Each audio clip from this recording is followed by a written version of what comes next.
nuestra ponencia número 3, correspondiente al segundo tema del mes de agosto, que hemos comenzado ya hace 2 charlas atrás, sobre homilética en tiempos de crisis. Homilética en tiempos de crisis hace relación y referencia a todo lo que ocurre hoy en los púlpitos, lo que se enseña, lo que se predica, lo que se exhorta, lo que se aconseja, también lo que se canta. La homilética es parte también de la música, que es un tema que vamos a ver en un par de ponencias más.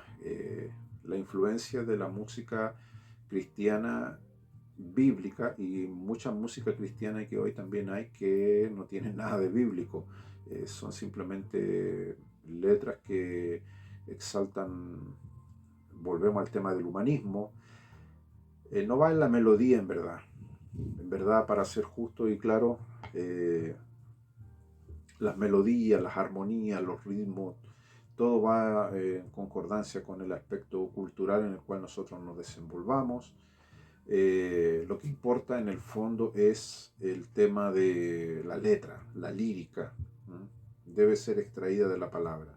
Evidentemente uno no puede imponer un ritmo musical y decir que tal ritmo es sacro, como ocurre o como ocurrió en la época, es cierto, del renacentismo, con la música entre comillas sacra, la música barroca, la música clásica, la música neoclásica, la ópera. eh, Luego también ocurrió con la música gospel, que deriva un poco de lo que son los coros polifónicos, que todo también va en el tema de los cantos gregorianos, un montón de cosas que a veces la gente dice, tal estilo como que a Dios le gusta más que otro. En verdad no es tanto el estilo en sí, sino el tema de la gramática, de la narrativa, de la letra, ¿ya? Pero es un tema que vamos a ver después, que también hay crisis en esa área, también hay homilética en esa área, en el sentido de que se ocupa la dialéctica, se ocupa para transmitir un mensaje, la música. No es lo mismo ir a una reunión donde la adoración, ¿cierto? Insisto, no en el área musical, ¿cierto? De la melodía, sino en el área de, de las letras, te lleva a la reflexión, a la meditación, ¿cierto? Así es que vamos, esos temas los vamos a ver más adelante. Hoy nos compete la segunda parte del tema que tratamos anteriormente. Antes que me olvide, saludo a todos ustedes en todas las regiones que están conectados a este seminario, a las regiones del país, a nuestra hermana que de Colombia. Hay otra gente que tal vez lo ve, ¿cierto? No hay ningún problema en que se comparte este material. Eh, Quedamos con unas citas bíblicas que tratamos la clase anterior, en la charla anterior, en la ponencia. Tengo aquí anotado el versículo. El versículo que examinamos en profundidad fue 2 de Pedro, capítulo 2, verso 1 al 9. Y les envié al grupo de WhatsApp el texto de Hechos 20, verso 29 al 31, y 2 de Timoteo 1:13, que es lo que vamos a ver ahora.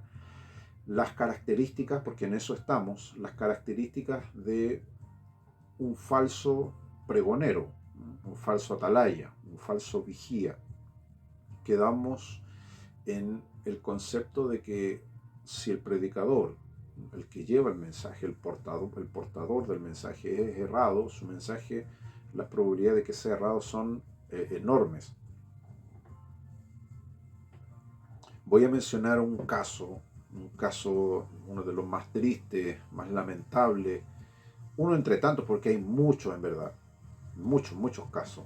¿No? Sería en realidad perder el tiempo abarcar cada caso y analizar cada caso, pero hay casos que son realmente brutales, como el caso que vamos a ver de Ravi Zachary, ¿no? Que es un teólogo que falleció, tengo entendido, el 2020. Antes de fallecer, Ravi Zacharias, o Zachary, dependiendo cómo usted lo pronuncia, antes de fallecer el 2020, 3 años antes, el 2017, se empezaron a tener acusaciones en contra de su ministerio. Él murió con todos los honores que tuvo disponible, honores de todo tipo, incluso hasta expresidentes norteamericanos, gente muy famosa de muchas áreas, estuvo en los sepelios, ¿cierto?, de Ravi Zacharias, un tipo que, en realidad el tipo era hindú, ¿no? Pero de la India más que hindú en verdad, y se nacionalizó norteamericano, ¿cierto?, canadiense. Él murió ya casi viejo, de 75 años. Yo había leído algunos libros de Ravi Zachary, porque en verdad era un buen teólogo, indiscutible, un buen teólogo, un tipo que era pero una eminencia en su área, un buen apologista, un buen exégeta, un teólogo impresionante. De hecho, la influencia de Ravi Zacharias fue tan grande que él, imagínate que fue uno de los pocos hombres que llegó a predicar en una de las conferencias mundiales de los mormones, o sea, de la Iglesia de Jesucristo de los Santos de los Últimos Días, en 100 años. El anterior predicador que había estado con ellos fue Moody. Se le criticó mucho a Ravi Zachary cuando él estuvo en esa gran cita que le hicieron, el no denunciar con todos los conocimientos que él tenía eh, en esa instancia lo que era necesario decir. Que es el gran problema de muchos predicadores. Yo sé que hay predicadores que se van a los otros extremos, no sé, de estos que en YouTube, en Facebook, muy común ver lo que provocan a los católicos, se compran una virgen, una estatua, ¿cierto? Una imagen de un santo o de una virgen del momento y la agarran a palo, a patada o la quebran con un martillo y hacen ver de que ellos están en una especie de campaña de limpieza de la idolatría, pero eso es totalmente absurdo porque eh, el que el profeta puntual del Antiguo Testamento haya hecho cosas similares no quiere decir que nosotros vamos a hacer lo mismo, no porque Dios les dijo a Noé a un arca, todos los cristianos van a ser arcas. Dios trata con personas de maneras distintas.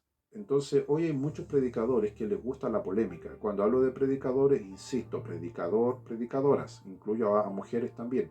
Y hablo de predicadores para no usar un término tan seccionado. Dentro del término predicador uso lo que es consejero, exhortador, pastor, maestro, evangelista, diácono, obispo, mujer, como le queramos llamar. O sea, cualquier persona que predique, ocupe el púlpito para predicar, y entiéndase no solamente el púlpito desde la iglesia, desde el podio o el sitial que sea. Mucha gente hoy es tentada a la polémica, y polémicas desde el tipo absurdo, o sea, desde vestirse de payaso, ¿me entiendes? Yo no estoy en contra de los mimos y de los payasos, de hecho hay fotos mías que yo me vestí de payaso años atrás, ¿cierto? Siendo obispo ya, para alentar a los jóvenes de una iglesia donde yo era pastor, ¿cierto? Pero dentro de un contexto fuera del templo, en un contexto de un evento de niños, y todos los jóvenes, ¿cierto?, hicieron mimos, se disfrazaron, ¿cierto?, de payasitos, y era un evento fuera del templo, y se repartieron regalos, obsequios a los niños del vecindario. Y no tuve problema en hacerlo. Me puse la nariz de payaso, qué sé yo.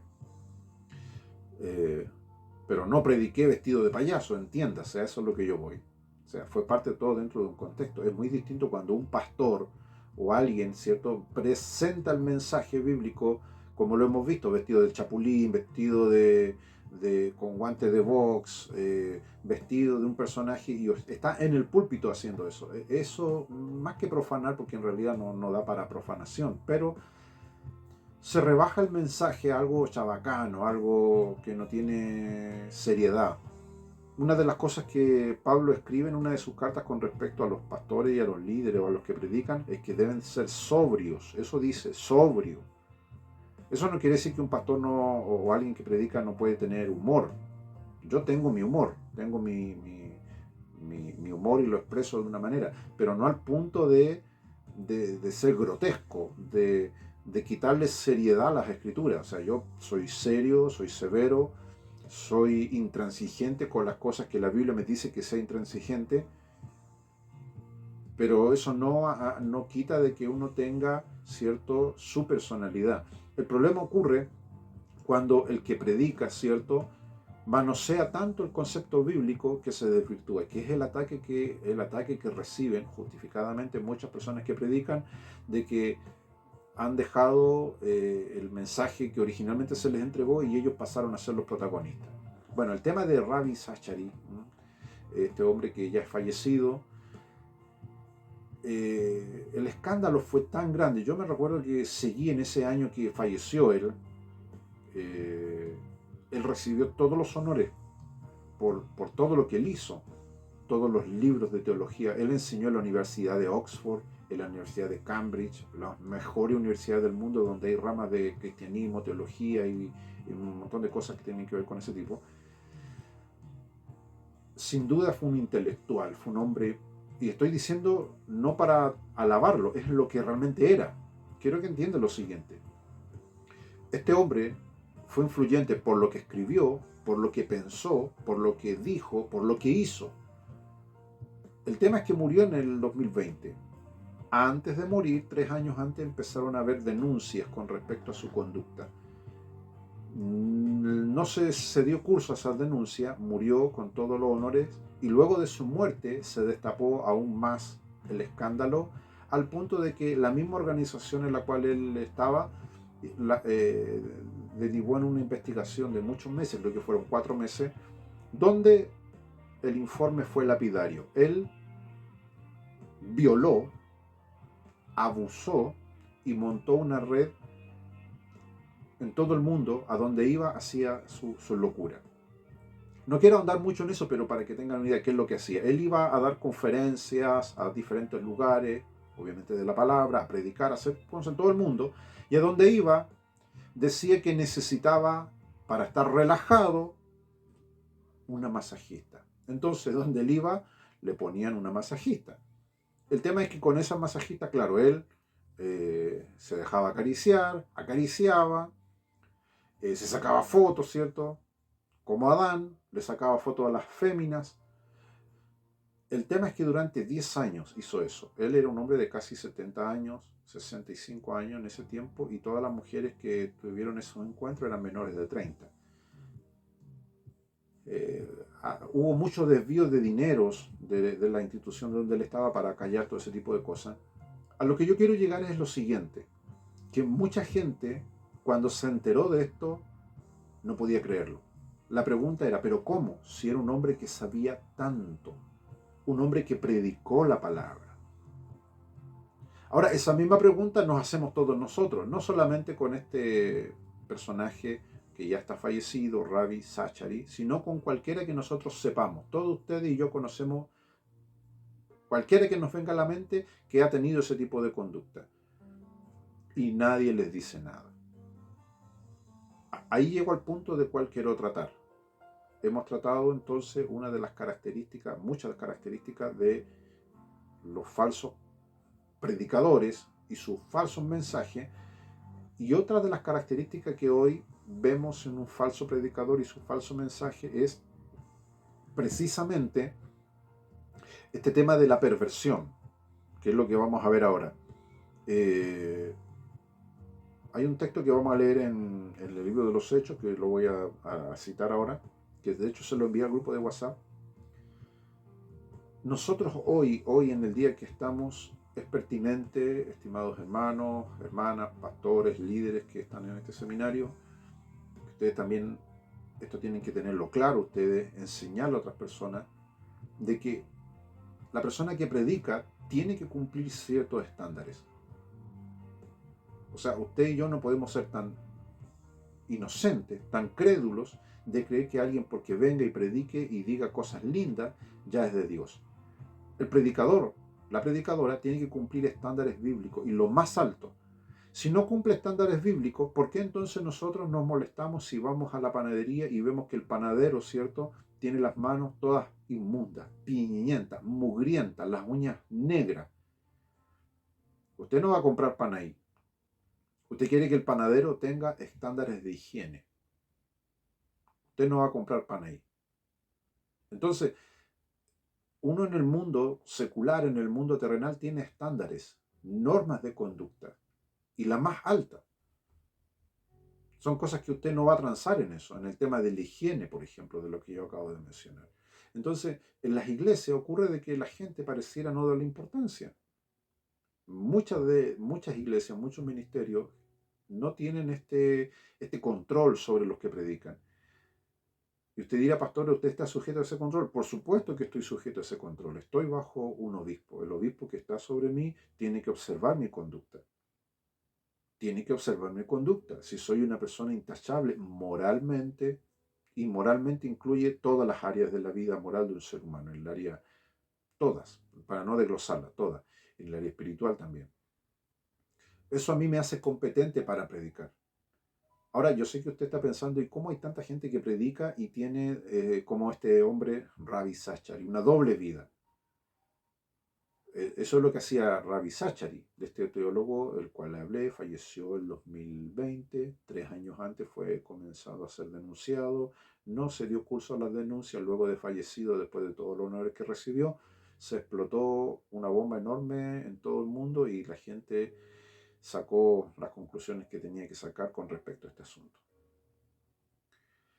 Y eso, claro, vemos un caso mediático, un caso de reconocimiento mundial, pero eso ocurre en cada iglesia. En cada iglesia hay un mini Ravi Zachari. Yo he conocido montones de predicadores, pastoras, pastores, líderes, evangelistas, que los tipos son unos mujeriegos, derechamente son mujeriegos, les gustan las mujeres, les gustan las minas, les gusta tirar las manos. Caen, recaen, como el curado, como el alcohólico, el borracho, ¿cierto? Y dicen, no lo vuelvo a hacer y después lo vuelve a hacer. Pero en ese interín nadie le pone cascabel al gato, nadie le pone un atajo, el tipo sigue subiéndose al púlpito, predicando, hablando como que aquí no pasó nada. Entonces, nosotros, el pueblo cristiano tiene esa tendencia a pensar, aunque esté mal, Dios lo usó igual. No, hermano, eso no es así. Si fuera así, Balaam sería un apóstol. Pero vemos que la Biblia no dice eso de Balaam. Murió de la peor manera. El que Balaam haya dicho y proferido algunas cosas de acuerdo al plan de Dios, eso no quiere decir que ese hombre era santo, era bueno y que fue recibido en la gloria. Entonces, no nos equivoquemos. Nosotros como cristianos, como vigías, como atalayas de las cosas de Dios, hoy el tiempo que estamos viviendo no está eh, como para decir, no importa quién escuchemos, no importa, no, usted tiene que importarle. Y ese problema con la globalización, ese problema con la tecnología, que mucha gente que nosotros vemos por internet, que usted ve por internet, usted no conoce su trayectoria. Usted no conoce quiénes son. Usted de buena fe lo oye, pero usted no sabe, como pasó con Ravi Zachari, un hombre que durante décadas, durante casi toda la vida, llevó una doble vida. Escribió montones de libros, tuvo un ministerio influyente, murió con los más altos honores, se salió, como se dice, con la suya, pillo. En vida nunca pudo ser condenado ni enfrentado por las cosas que hizo. Pero se cumplió lo que dice la palabra del Señor. No hay nada oculto que no salga a la luz. Salieron las denuncias y usted dirá, pastor, a lo mejor eso es calumnia. Están todas las pruebas, montones de videos, de fotos, porque él, en la investigación que se hizo, claro, él usaba montones de celulares para poder eludir el control, no ser pillado, como se dice, pero se encontró todo el material, las fotos de él y todo eso. Obviamente ya está muerto el hombre, pero para reparar, ¿me entiende? El daño que le hizo a muchas mujeres que fueron violentadas por él. eh, los testimonios están ahí disponibles, sintieron un alivio y que se hizo justicia en parte, de que se les creyó. Porque antes, ¿cómo una mujer iba a poder decir esto sucedió? Si estaban hablando en contra, entre comillas, del ungido, que ese es el problema de mucha gente. Mucha gente dice, no, no podemos hablar porque es el ungido. No, no, señor. Yo le voy a explicar algo. Cuando la Biblia dice de que David no tocó al ungido de Jehová, no era la época de la gracia. Esa unción que Saúl tenía era para ser rey solamente. Saúl no era obispo, no era pastor, no era un líder espiritual, ni un guía, ni nada que se le parezca. Entonces hay mucha gente que se agarra de ese versículo y dice, no puedo tocar al ungido del Señor, al pastor. El pastor hace las locuras que quiere, se encama con quien quiere, hace lo que quiere y después predica y nadie, no podemos decirle nada porque es el ungido del Señor. Yo he ido a iglesias donde han sucedido escándalos. Y una iglesia en el sur, no voy a decir la ciudad ni el nombre de la iglesia, pero yo conocí a ese pastor de esa iglesia. El tipo era un lobo dentro de un gallinero. Pura mujer, obviamente, en esa iglesia. Y el hombre era conocido porque eh, prácticamente tenía acceso a todas las mujeres de ese rebaño. Hoy le toca a usted, hermana, conmigo. Mañana le tocará a usted. Este Ravi Zachari, con todo el poder y el conocimiento que tenía de la Biblia, le decía estas frases a las hermanas, a las que él carnalmente accedía. Le decía, tú eres el premio que Dios me dio por yo ser un siervo de Jehová. Mira la tamaña estupidez.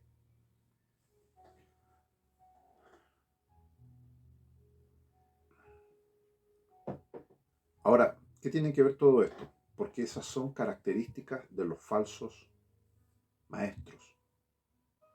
Ahora usted dirá, pero ¿cómo si él no era un falso maestro? Su enseñanza era correctamente bíblica.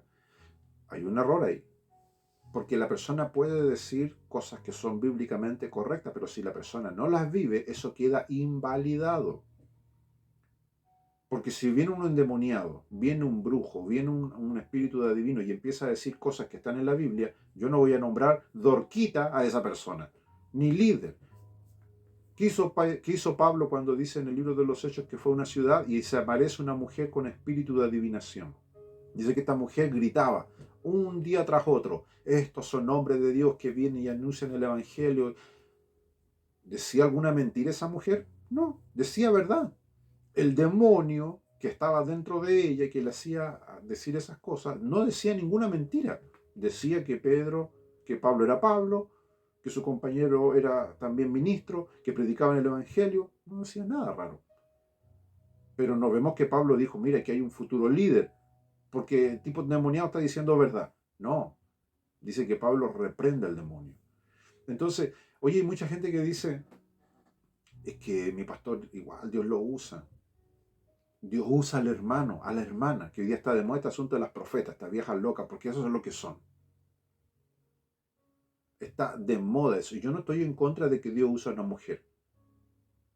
Si Dios usa a una mujer, tiemblo ante la autoridad que Dios ha puesto en esa mujer. No me malentienda. Si Dios ha puesto autoridad sobre un hombre, tiemblo ante la autoridad que Dios ha puesto sobre un hombre.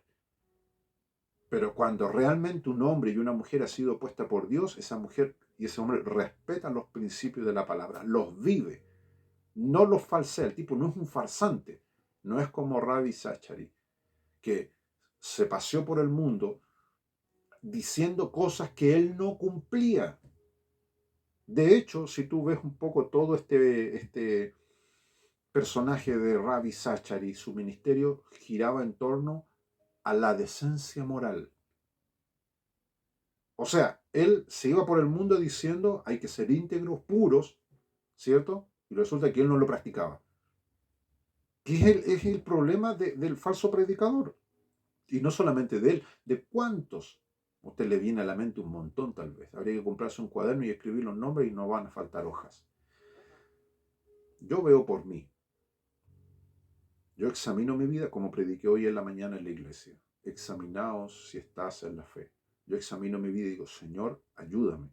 Ayúdame a que si yo digo que no, que no debo dejar entrar algo inmundo a mi vida, yo lo cumpla.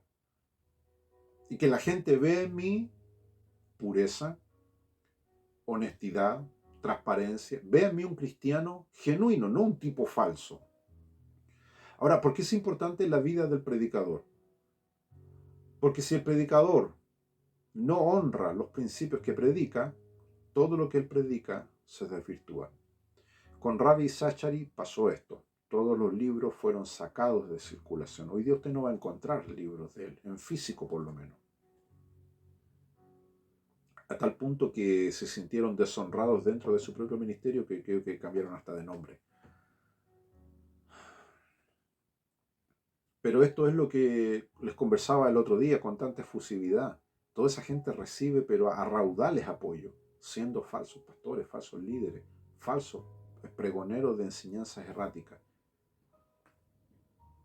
Eso es lamentable.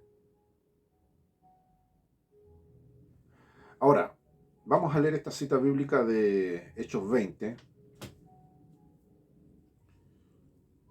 Hechos 20, donde en el verso 29 dice lo siguiente.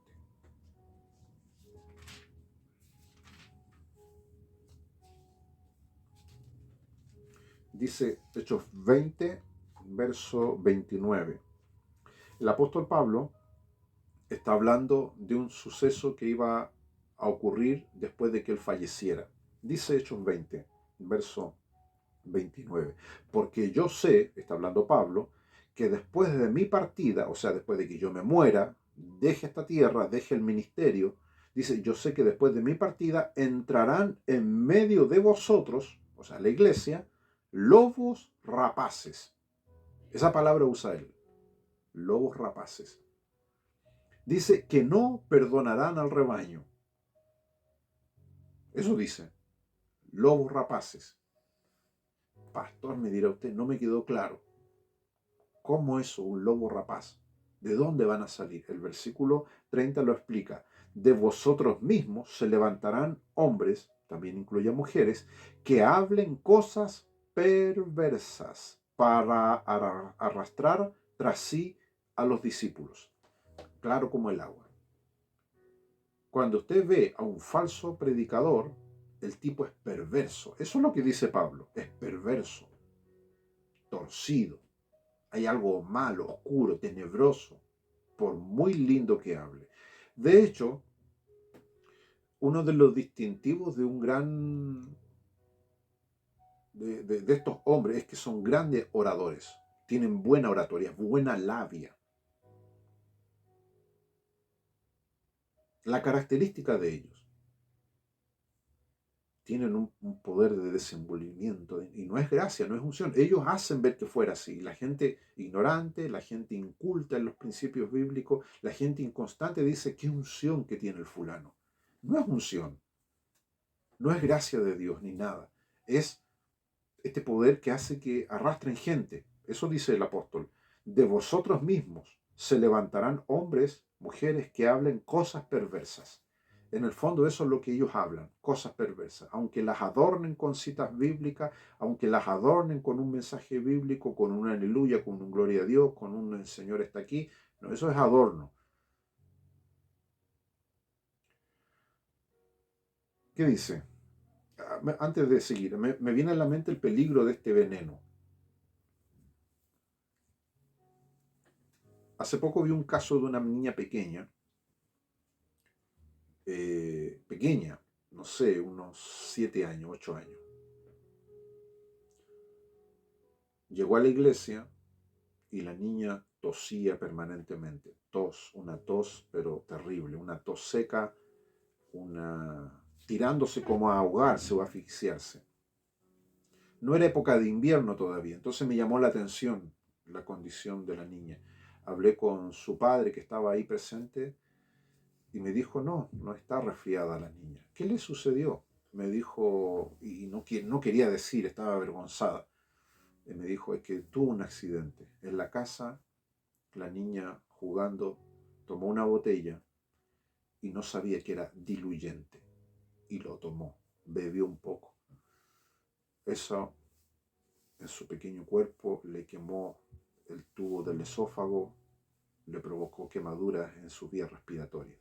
Diagnóstico de por vida, tiene que inhalarse, le provocó un problema enorme.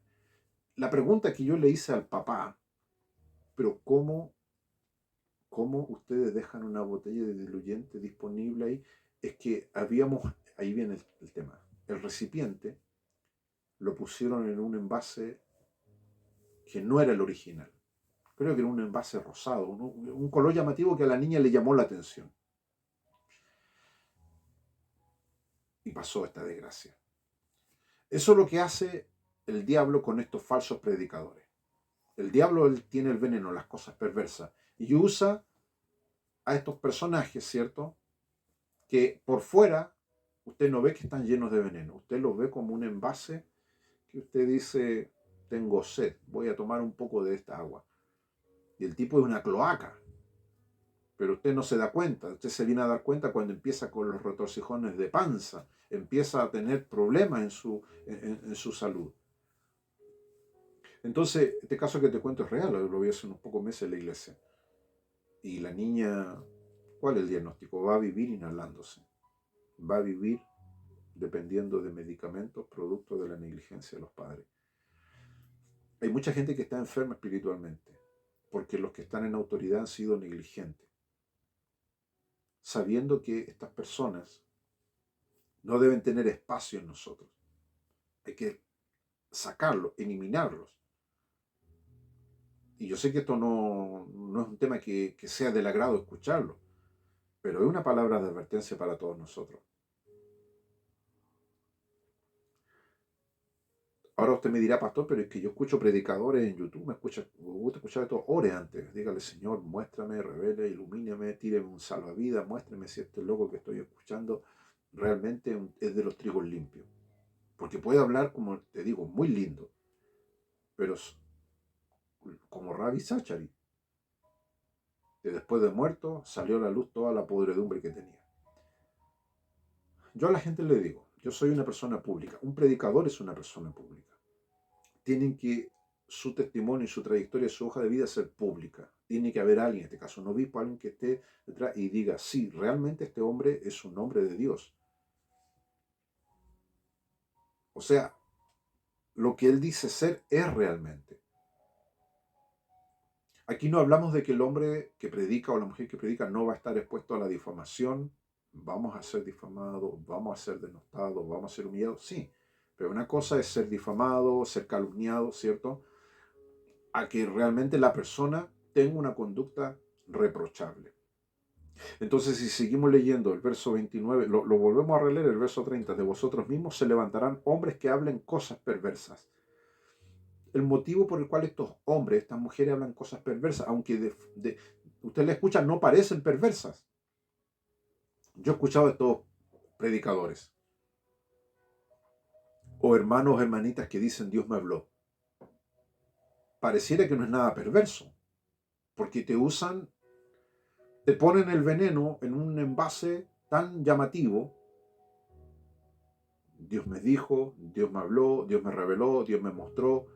Y cuando empiezan con eso yo digo, pero qué raro, a mí el Señor no me ha dicho nada. Me cuesta oír la voz de Dios. ¿Cómo a estas personas de manera tan fluida engañan a la gente diciéndole que prácticamente Dios está al arbitrio de ellos? O sea, ellos quieren invocar a Dios, hacen esto. Y Dios aparece como un pequeño genio que concede todos los caprichos de ellos.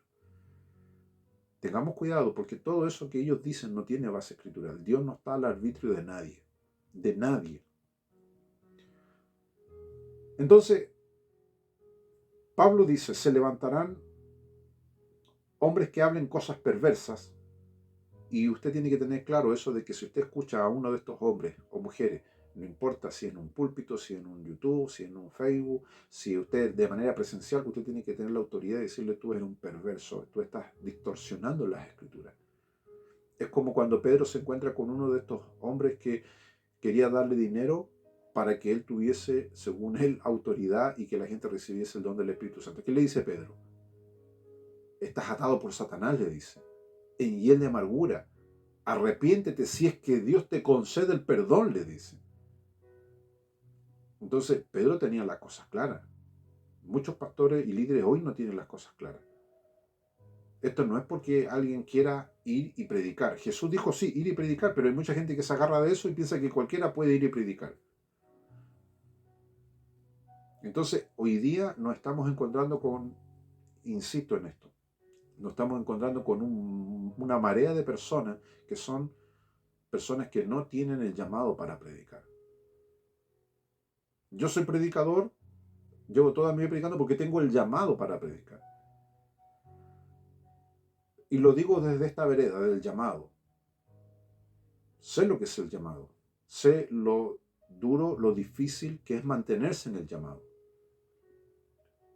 ¿Cómo yo sé que alguien no es llamado? Cuando viene desde la otra vereda y hace ver que esto es fácil.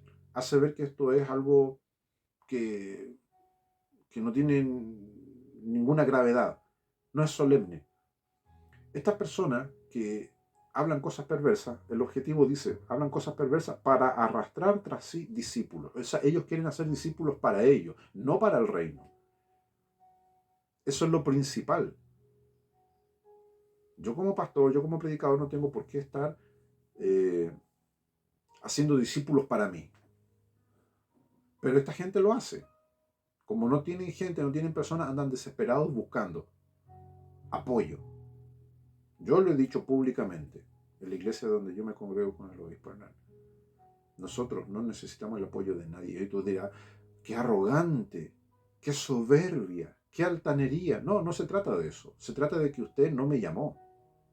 Entonces, como usted no me llamó, yo no le rindo cuenta a usted. Como usted no me llamó, usted no tiene nada que ver con mi llamado.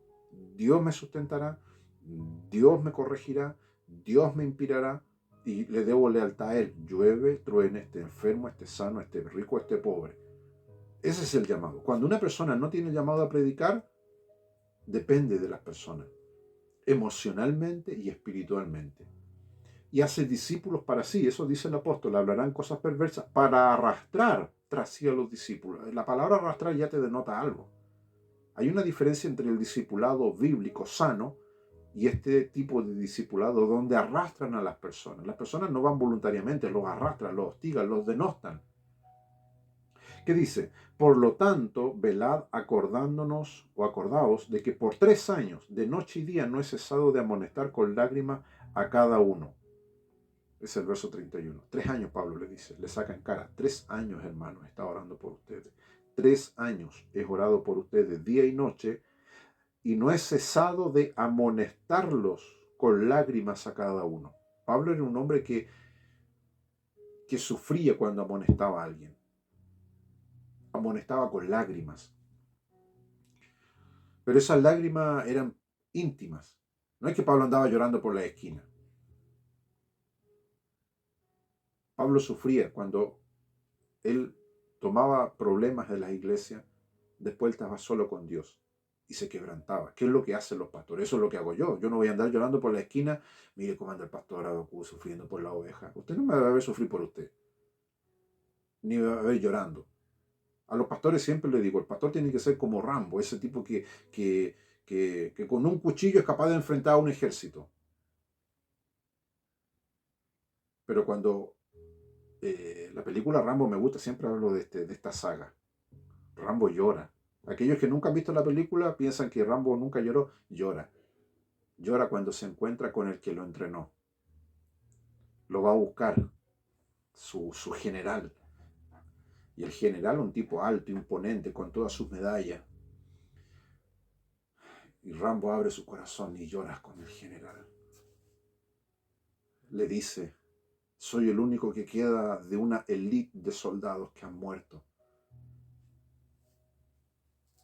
Y el general se pone orgulloso. Yo creé a Rambo, dice, un tipo todoterreno. Entonces, hoy pasa lo mismo. El hombre de Dios como Pablo, dice Pablo, por 3 años no he dejado de amonestarnos con lágrimas. La amonestación es confrontar a la persona en sus problemas. Pablo no dejaba pasar las cosas, no, es que Dios lo va a arreglar. A mí me llegan muchas situaciones que me piden que intervenga. Y la gente me dice, pastor, usted es un hombre sabio, como un mini Salomón, ayúdenos. Intento dar todo lo que Dios ha dado y ha puesto en mi corazón, pero la gente tiene que entender una cosa. Jesús lo dijo también, cada uno llevará su propia cruz. Usted no me puede pasar su cruz y ponérmela acá en el otro lado, no sea vivo. Porque hay mucha gente que dice, pastor, ¿sabe qué? La cruz ya me pesó y ¿por qué usted no, por un mes no lleva mi cruz? No, Jesús dijo, cada uno llevará su cruz cada día. Usted no puede agarrar la cruz y dejarla ahí en la bodega y después a la otra semana, ay, me acordé, tengo una cruz, me lo voy a poner en el lomo. Hay muchos que siguen un evangelio así. La cruz representa la palabra. De hecho, la Biblia dice la locura de la palabra de la cruz. Porque el mensaje que nosotros predicamos emana de la cruz. No tendríamos palabra de Dios si no hubiese habido cruz. Predicamos a Cristo crucificado. Entonces, lo que el apóstol dice, no he cesado de amonestarlos con lágrimas a cada uno. A cada uno. El pastorado es individual. Yo sé que nos gusta tener gentes a los pastores, a los líderes, hacernos escuchar por un grupo de personas. Pero Pablo dice, no, tranquilo, a cada uno, esto es individual, yo con esa oveja. Entonces, Pablo sin duda era un gran predicador, porque tuvo una gran preparación en dos fuentes. Una preparación intelectual que a todas luces es aplastante. Dice que fue formado a los pies de Gamaliel, que en ese tiempo era el top 1, el number one, era el capo de los capos con respecto a la erudición bíblica. Pero lo otro importante es que él había tenido un encuentro con Jesús. Con Jesús, todos conocemos la historia, cuando él va camino a Damasco a hacer lo que él creía que tenía que hacer y viene el Señor y él mismo lo tira a la tierra. Dice que Pablo, dentro de todo el conocimiento que él tenía, le faltó, parece, entender algo importante porque no sabía lo que ocurría y le dice, Señor, ¿quién eres? Y Jesús, cuando se revela, no andaba jugando al encontrarse, a la pillería, a la oscuridad, no. No le dijo Jesús, averígualo. Ora, ayuna más, porque a veces eso nosotros decimos, voy a orar más, voy a ayunar para buscar más de Dios. No, esto no es cuando usted quiere, es cuando Él se quiere revelar. Pedro, pecador, Pablo pecador, Pablo impío, Pablo perseguidor, Saulo en este tiempo, camino a una ciudad a matar cristianos, se le aparece el Señor. Yo soy Jesús. Imagínate, a quien tú persigues. Y todos conocemos la historia. O sea, Pablo entonces tuvo la formación intelectual y un encuentro con Jesús. Y después de 3 días de haber estado en la ciudad de Damasco, la Biblia dice que él se lanza a predicar. O sea, el que era perseguidor, ahora era predicador. Cada cristiano debiera ser un predicador. No quiero que me malentiendan. Cada cristiano debiera predicar. Pero aquí, en este tema de homilética en tiempos de crisis, hablamos de los predicadores de púlpito. Principalmente de eso. Hablamos de las personas que tienen tribuna y que son oídos. Y que debemos entonces hacer una distinción entre el predicador de púlpito, de oficio, ¿cierto? Y no tan solamente del cristiano nominal. O sea, todo cristiano debe predicar.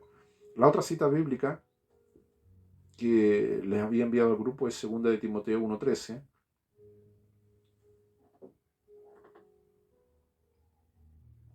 Los últimos minutos que nos quedan quiero comentarles esto que Pablo le dice a Timoteo, en 2 de Timoteo 1:13, verso 14. Dice, retén la forma de las sanas palabras que de mí oíste, en la fe y amor que es en Cristo Jesús.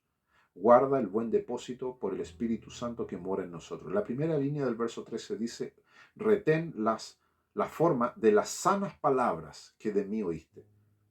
La sana palabra. En otra versión dice la sana doctrina. Retén la forma, ¿cierto?, de la sana palabra, la sana doctrina. Y ahí volvemos a un punto que lo hemos conversado en otras ocasiones.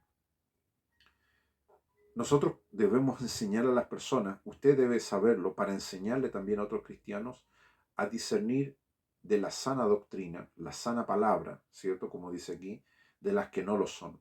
Pablo dice, de mí has oído sanas palabras, palabras saludables, no enfermas. La palabra sano significa saludable, lo contrario sería enfermo, algo que está enfermo, que está mal. Dice, de mí has oído sanas palabras. Si usamos esa regla de medir con cada predicador, nos vamos a dar cuenta entonces de que nosotros como cristianos estamos facultados para usar esa regla de Pablo. Este predicador que yo estoy escuchando, a este predicador que yo conozco, ¿habla palabras sanas? ¿Sus palabras están enfermas? ¿Hay un problema en lo que está diciendo? Y ahí entramos a desglosar. ¿Qué es una palabra sana? Saludable quiere decir que te nutre, que te alimenta. Eso no quiere decir que la palabra de Dios no tiene elementos de autoridad sobre el creyente, de corrección, de disciplina.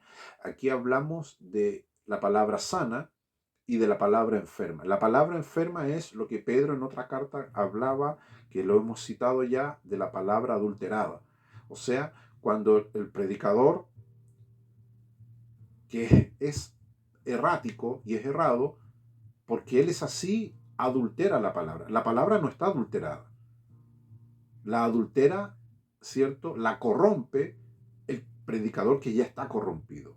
Entonces, estos dos versículos que hemos leído, segunda de Timoteo 1, 13, 14 y Hechos 20, 29, 31, nos dan entonces elementos importantes sobre lo que es el tema de las características de los hombres que hoy vemos por montones que tienen esa doble vida. El caso de Ravi Zacharis o Ravi Zacharías, que usted lo puede leer en internet, hay un montón de información porque esto fue un escándalo que ocurrió, no es el único caso, han habido siempre y van a seguir habiendo, de personas que son predicadores y que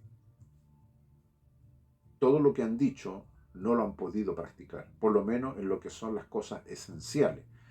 Hay que entender algo, estimados hermanos. Detrás de un pecado siempre va a haber otro pecado. Es una cadena. En el caso de Ravi Zachary, eran evidentemente conducta de tipo inmoral, ¿cierto?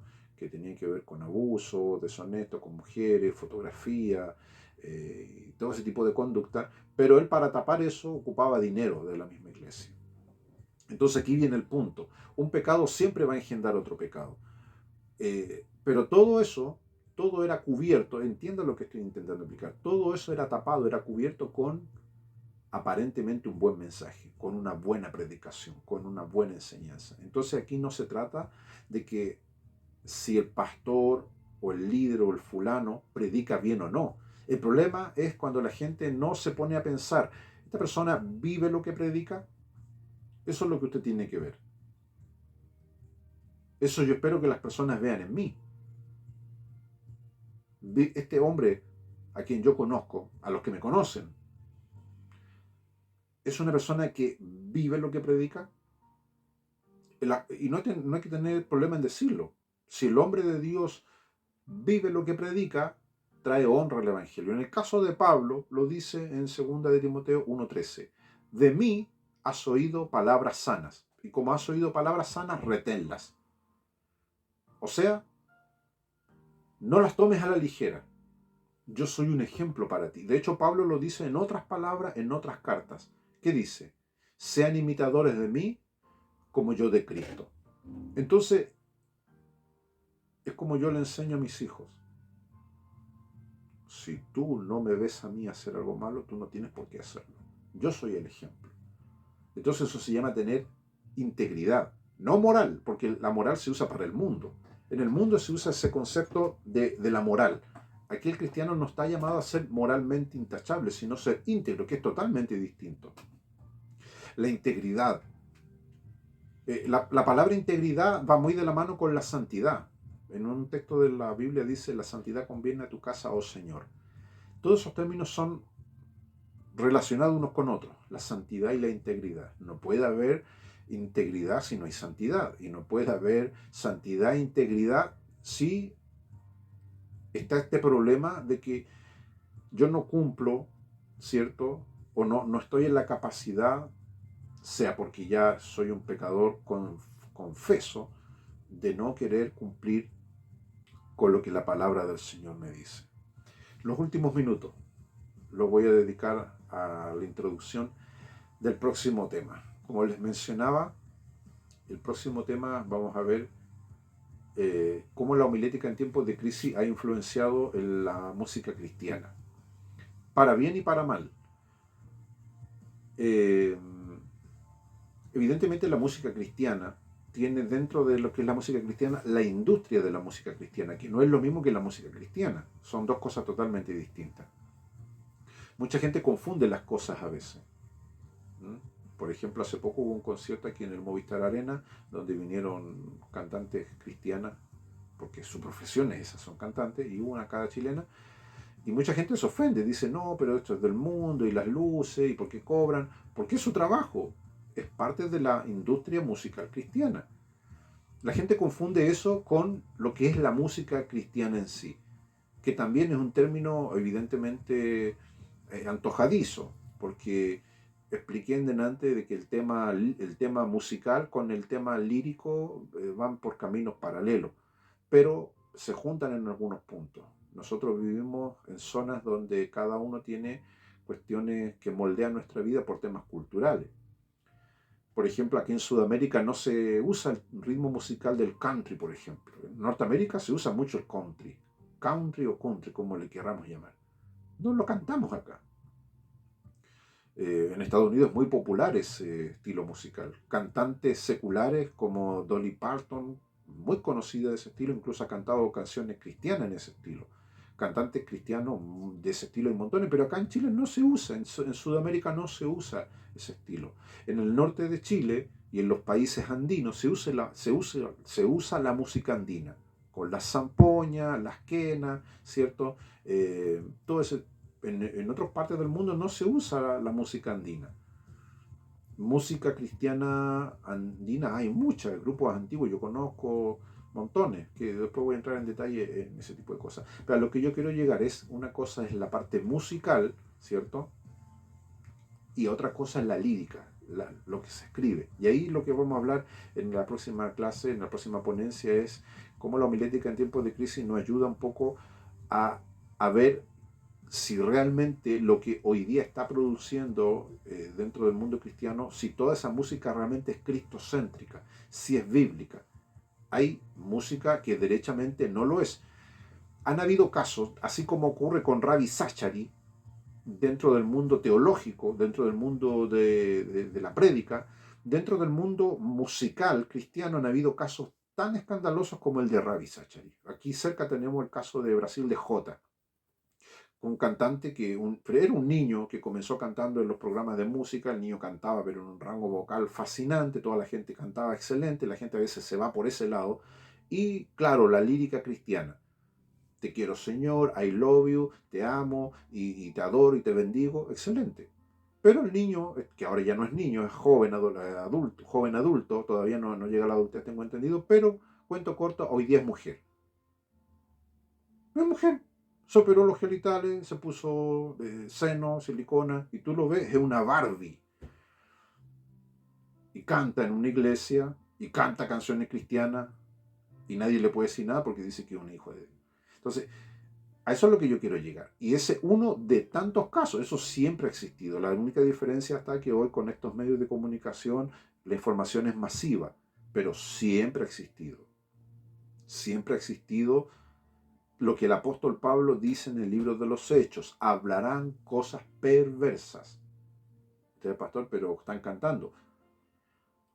Cuando usted canta, ¿cierto? Usted habla, transmite una información. Si usted está ungido por el Señor, su canción puede ser una oración. De hecho, muchos salmos del rey David eran oraciones. Entonces, el diablo por eso pervierte todas las áreas. La consejería, la predicación, la enseñanza, también ha pervertido la música cristiana. ¿Usando a quiénes? Como este tipo de personas, que pervierte sus conductas morales, ¿cierto? Y después lo hace posar como santas palomas, como que está bien lo que hicieron. Entonces mucha gente se confunde, dice, pero él canta alabanzas, canta coritos. Ahora te dirá, pastor, no, pero el caso de Jota, te lo busca en internet, va a darse cuenta que es así, un cantante brasilero, está tan lejos, eso acá no va a ocurrir. Hermano, con estos ojitos, yo he visto en iglesias donde yo he estado ese tipo de personas que una semana van vestidos de hombre, así como tú me ves, corbata, ¿cierto?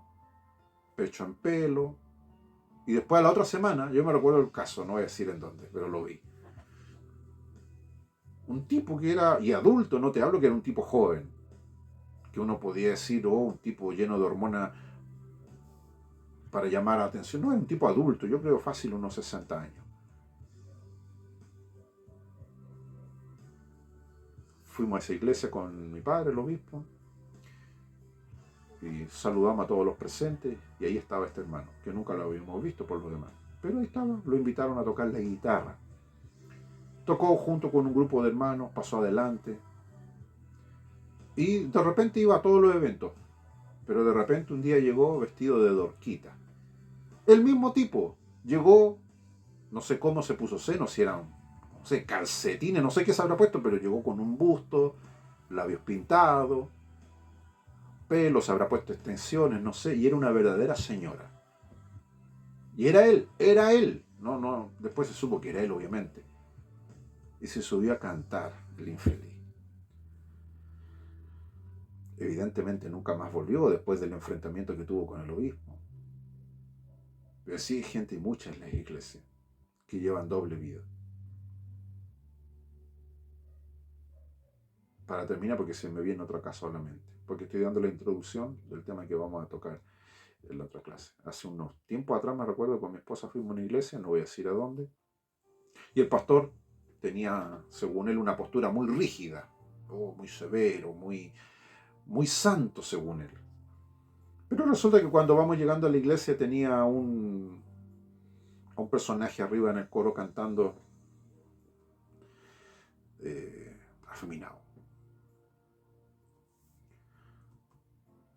Entonces uno se pone a pensar, bueno, o el pastor es o no es. O sea, para algunas cosas es rígido, estricto, pero para otras las permite. Ahora, sé que son asuntos netamente pastorales y que estas cuestiones pareciera que ocurren normalmente en la iglesia y nadie les dice nada.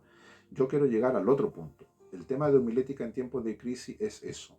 El diablo ha infestado, por eso se llama en tiempos de crisis. El diablo se ha encargado de infestar todas las áreas de las iglesias. Todas, todas, todas, todas. Para inyectar, como dice Pablo, cosas perversas. Para arrastrar discípulos tras sí. Y, como dice Pablo en el otro texto, entrarán lobos rapaces que no perdonarán al rebaño. ¿Para qué va a entrar un lobo al rebaño? No va a entrar para sacarse una selfie con la oveja. Es para matar a la oveja. El perro, cuando hablamos de perro no hablamos del quiltro, sino hablamos de los perros de raza perruna que son canes, o sea, muchos de ellos están emparentados con los lobitos, ¿cierto? El perro en sí es un animal agresivo. El perro, en su esencia, por eso los perros te pueden morder.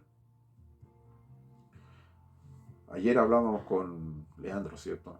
Amigos míos, estuvimos en la casa de la hermana Gloria y nos comimos una sopaipilla pasada y tema de conversación fue el Altair, el perrito de Leandro que le entró el diablo y mató una oveja. Oveja, no hermano de iglesia, sino una oveja que él tenía en su casa. Todos los que conocen la historia del Altair saben que así. El Altair era un perrito agresivo, pero no era de malo, era porque su raza era así, un perro grande. Desapareció un par de meses, lo buscaron por todos lados, volvió a la casa, pero volvió con malas mañas. Y cuando volvió se encontró que ahí en la casa había una oveja viviendo. Cuento corto, en un descuido, Altair mostró su naturaleza y atacó a la oveja. Eso hace el diablo. ¿El diablo para qué va a entrar al redil? Pablo lo dice, entrarán en medio vuestros lobos rapaces. No van a perdonar al rebaño. Por eso, cuando usted me ve a mí hablar con tanta pasión de esto, es porque sé el peligro que trae el demonio, el diablo, el mandingo, el huecuf, el cole flecha, el pate cabra. Va a entrar a eso, va a entrar al rebaño y no perdonará a nadie, dice. Tipo va a comerse a que tenga que comerse. Pero ¿cómo lo hace el diablo? Introduciendo a través de enseñanzas, de lo que se predique, de lo que se hable, de lo que se transmita. Ahí inyecta el veneno. El diablo no va a decir, no, escondan la Biblia y traigan un libro falso. No. El negocio del diablo no es cambiarnos por una Biblia falsa. No, no, el negocio del diablo es que esta misma Biblia, él ponerle veneno, inyectarle duda, inyectarle todas las cosas que son malas. Y cuando tú te comes esa palabra contaminada, el resultado va a ser muerte. Bueno, dejamos hasta aquí entonces el tema la introducción que di ahora, porque voy a ahondar un poco sobre la historia de la música cristiana desde los primeros cristianos, incluso del Antiguo Testamento, para ver cómo el diablo, ¿cierto?, intenta corromper, ¿cierto?, la adoración y la alabanza. Y usted tiene que entender que Jesús le dijo a la mujer samaritana que Dios busca adoradores que adoran al Padre en espíritu y en verdad. Y esa, no solamente adorar en el sentido de cantar, sino que todo gira en torno a que si hacemos lo que Jesús nos pide, vamos a estar protegidos espiritualmente de los ataques del diablo para no ser engañados. Llegamos a la hora, ¿cierto? Así que ha sido una bendición compartir con ustedes. Ya vamos a tener la cuarta ponencia, ¿cierto? El día viernes 14, ¿ya? Y a partir ya de las otras últimas 2 semanas vamos a comenzar a grabar con algunos de ustedes algunos temas de lo que son homilética en tiempo de crisis. Ya, sean bendecidos, Dios les bendiga, abríguense algo que está bastante frío. Ya, bendiciones.